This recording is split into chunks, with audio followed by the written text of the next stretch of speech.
À quelques mètres du village de Djambo, sur l'axe route de Noé-Tiapoum, le bitume est recouvert de sable.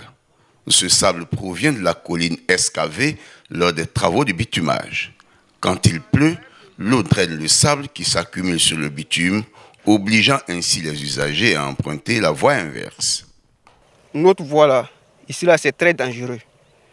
Bon, si une voiture quitte ici, au lieu de prendre sa voie, il est obligé de laisser sa voie pour entrer dans l'autre voie. Bon, l'autre fois même, il y a eu accident ici. Nous sommes de plein pied dans un phénomène, l'érosion.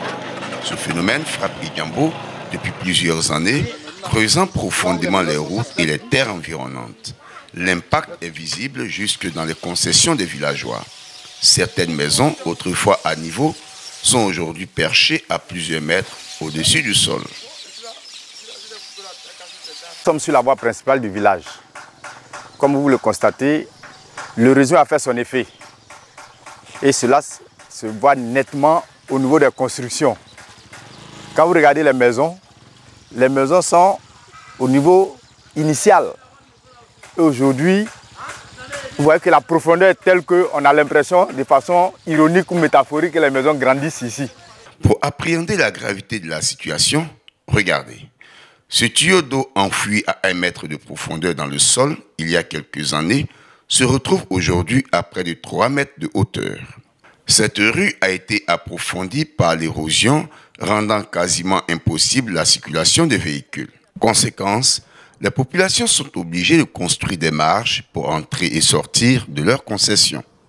Ici, dans cet autre quartier du village, les populations sont obligées d'ériger des clôtures afin de se protéger de la forte quantité d'eau qui descend en saison pluvieuse. Cette église, avec l'aide du Seigneur, en a fait autant. Quand il y a la saison pluvieuse, j'ai tous les problèmes ici. Vous voyez ce tas de sable qui est là. Et quand vous rentrez dans ma cour, vous allez voir le niveau du sol et la hauteur du sable.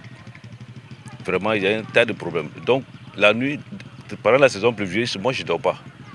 Pendant que les autres dorment en haut, moi, puisque je suis en bas, je veille pour ne pas que l'eau puisse rentrer dans ma cour. Voici le couloir le plus dangereux du village. En saison pluvieuse, il n'est point souhaitable de se retrouver ici. Une énorme quantité d'eau circule à cet endroit pour se déverser dans ce caniveau qui s'avère souvent trop petit. Pour se protéger contre la furie de l'eau, ses habitants ont érigé du béton dans le sol et autour des maisons. Pendant les pluies, surtout les fortes pluies, la population riveraine n'a pas du tout le bon sommeil.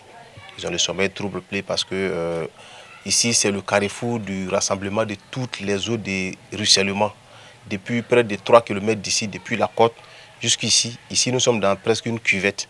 Donc toutes les eaux viennent s'accumuler ici et puis ça forme une vague très rapide. Le débit est très fort au niveau d'ici, allant vers la lagune. Donc ça fait que ici là c'est une zone vraiment pendant la pluie, le couloir il est petit, les gens ils habitent là et quand il y a débordement, une fois qu'il y a un petit barrage, l'eau rentre dans les cours voisines et donc vraiment ça crée vraiment une désolation. À Djambo, la circulation des véhicules et engins à 2 roues est rendue difficile à cause du sable accumulé. Tenez, cette infrastructure d'évacuation des eaux est bouchée par le sable. La lagune Tando n'est pas épargnée. Elle perd de sa superficie au fil du temps. L'eau se trouvait jusque là. J'étais jusque là. On rentrait, on venait pêcher dans ce secteur-là. Vous voyez qu'aujourd'hui, il n'y a plus rien. Le sable entraîné par l'eau s'y accumule. La lagune sans sable place désormais aux plantes aquatiques. Elle s'enracine grâce au sable accumulé. Conséquence, les poissons ne peuvent plus s'y reproduire, la pêche est menacée.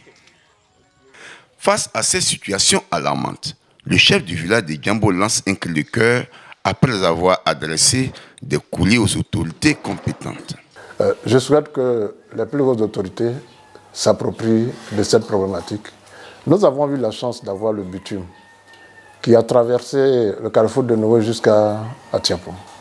Et on nous avait dit que chaque village allait avoir, disons, une dotation en termes de bitumage intérieur. Et Djambo n'en a pas eu. Nous avons besoin d'1 kilomètre ou d'1 kilomètre et demi, disons d'1 kilomètre et demi de bitume à l'intérieur de Djambo. Et ça nous aiderait. Et si on viabilise les voies en mettant des caniveaux, je pense que ça serait l'idéal. Donc c'est ce que nous attendons. Vraiment, la réalisation des infrastructures d'évacuation et puis le bitumage de ces voies.